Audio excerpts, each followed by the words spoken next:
ఏం చేస్తున్నారు అమ్ములు? చిన్నమ్ములు ఏం చేస్తున్నావురా ఇప్పుడు? అన్నం తినకుండా తాగుతురే నువ్వు మరి?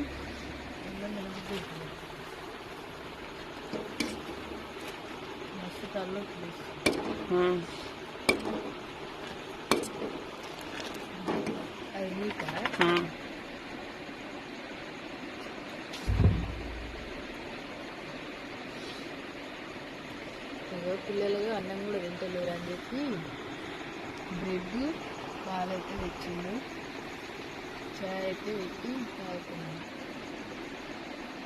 మరి మీరందరూ అన్నం తిన్నారా లేదా కామెంట్ చేయండి. ఇది గిన్నెకంతా చాలా